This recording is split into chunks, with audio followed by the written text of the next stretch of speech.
Hello guys, welcome to the ultimate guide for the Cosmic ROC, and we're going to be going through all of the basic abilities so you know exactly what to do through all of the phases, and then showcase some elite gameplay so you know exactly how to kill even the elite Cosmic ROC. Smash a like, comment, and subscribe, and if you've never checked out any of my other ultimate guides like the Miasma Giant, Frost Giant, and much more, check them out because I'll give you all the info you need to actually complete those raids. So with that said, let's dive into today's video. So the abilities for the Cosmic ROC, we do need to go through this because it is a lot different compared to playing the Thunder ROC in Call of Dragons, because the simple thing is, in this game mode, you are going to be moving quite a lot from being in the wet pools to dry land, and it will make sense when we go through these major skills. So the first thing you do need to know, if you're the tank, for example, and you're going to tank any of this, all of the major small moves that they deal is in this little two sections here, right? So you're only going to be taking 500 and 600 damage retrospectively, right? From here, you now have what we would consider the different major abilities and phases of the Cosmic ROC that you're gonna have to pay attention to, guys, because if you don't do this, I'm telling you now, you're gonna get wiped and you're gonna have to do it again, right? So first thing is, we have Abyssal Summoner, right? So at regular intervals during the raid, you're gonna see the Cosmic ROC basically summon Night ROCs, and that is the little pet from the war pet that you can capture in game. And the thing is, those Night ROCs will be flying towards one of the 4 star pools, and it's your job basically to kill that Night ROC, or if there's no legions, as you can see it within melee range, it's going to cast Cosmic Cruise. So you need to make sure either you've got units there, or you can kill the Night ROC, and it's going to stop this ability from triggering, because the next ability is Cosmic Cruise. This is if you don't fulfill that check and you miss it, and basically the Night ROCs get to go where they please, you will see the Cosmic ROC, the big behemoth, will take it to the skies, dealing heavy magic skill damage to all legions within the lair, and it's 15% of your maximum counts. It doesn't actually deal damage, it's just a straight cut off. So no matter what, you're taking damage, guys, on here, right? So now we're going to go into the next 2 abilities, and then you've got the main kind of phases that you're going to be going through. So Sundered Firmament is the next ability. Cosmic ROC deals magic damage to all legions on dry land. So this is where you're going to have to learn to move off and on quite a lot through these phases.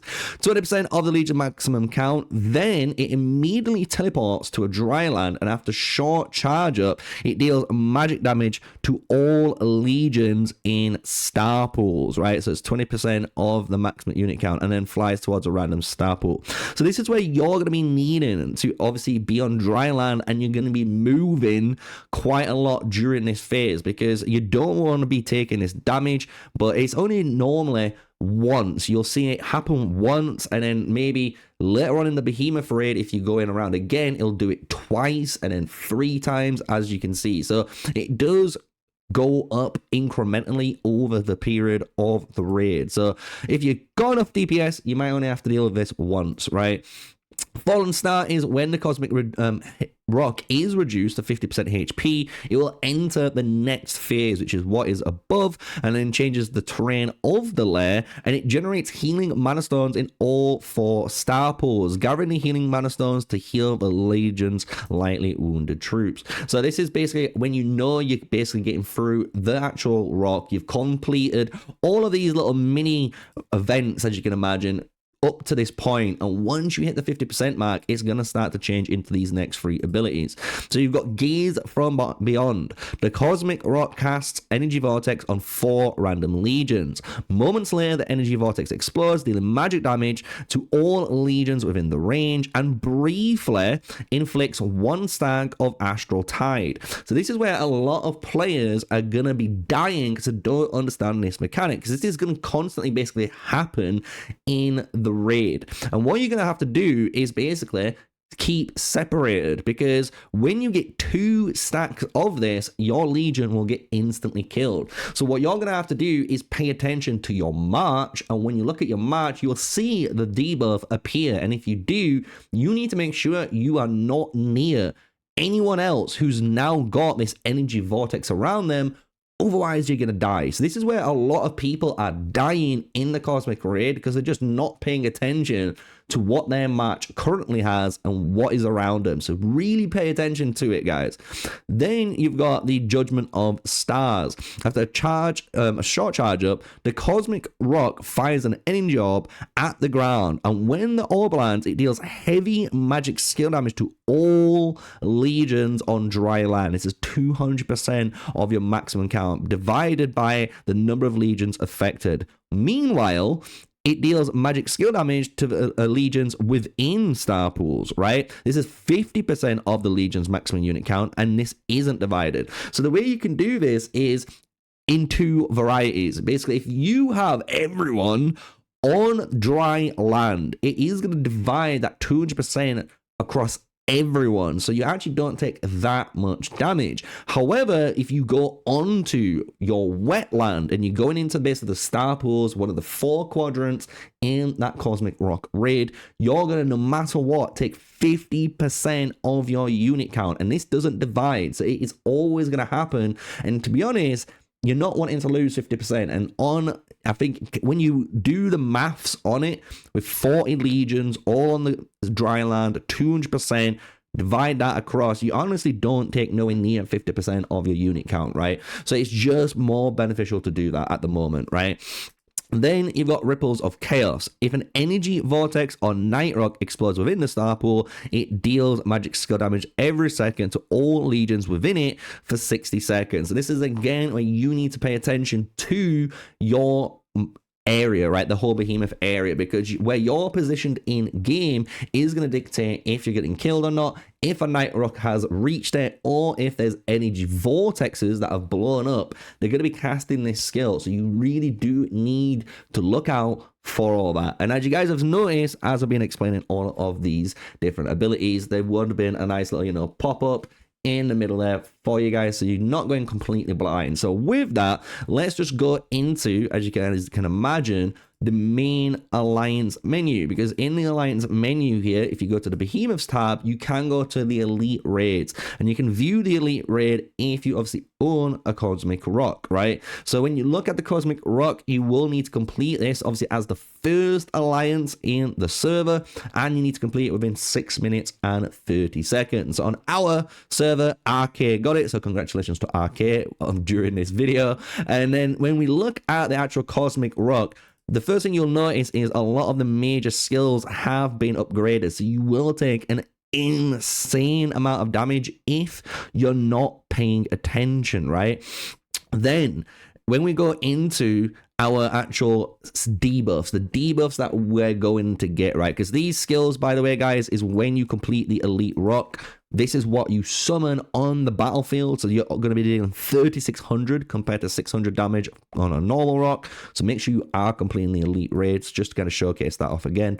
But when we go into the debuffs of the elite raid, you'll notice HP, attack, and defense obviously of the Behemoth is increased by 25%. You reduce your artifact damage by 50%, which is kind of crazy because this does kind of tailor artifact usage, right? What artifacts to bring in. And I'm actually going to suggest, if you're a marksman player, bring in the Heart of Khamaset, because the thing is, the Heart of Khamaset doesn't actually deal skill damage. It actually doesn't. It only gives you buffs. It increases your physical attack and obviously your normal attack and surrounded archer players. So this is a really good way of getting around the artifact nullification, as you'd be surprised, comparing it to obviously bringing a Shadow Blade, bringing your Rattle Spear, your crossbow, your guild, anything, right? It's just gonna deal less damage. So I would advise that. It will help you guys a lot out. When HP is below the 30% mark on the elite, each defeated target, basically anyone who dies during the raid below 50%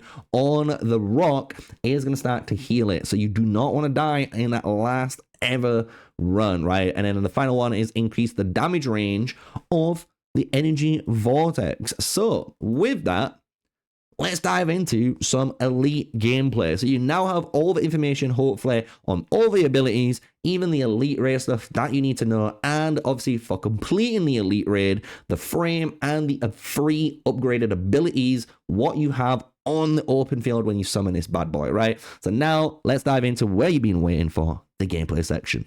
How you guys doing? So this is going to be the Elite ROC when I was participating with fellow Old Alliance, the KoNG boys, and you can see already 4.375 on the whole HP. So you're going through 4.3 million HP for this elite raid compared to the normal ones. That's one big info thing you need to run. And here we go. We're going to start. And you'll see how I am positioned and how obviously I'm going to like take control of this raid. So straight away, as you guys can see, I'm kind of moving about. You can attack, as you can see, the Thunder Rock, or the Cosmic Rock, should we say, in the air. So you're able to do that. So start attacking it, get it in the air, and you can start seeing all of its little moves it's going to be casting here. So these are the little shrapnel attacks, but this is going to be Abyssal Summoners. This is where we get the Night Rock on the map. You can see everyone instantly bringing that gold crest to lock it up too. Really good actual artifact if you want to stop it from doing it. And you can see that giant pool there.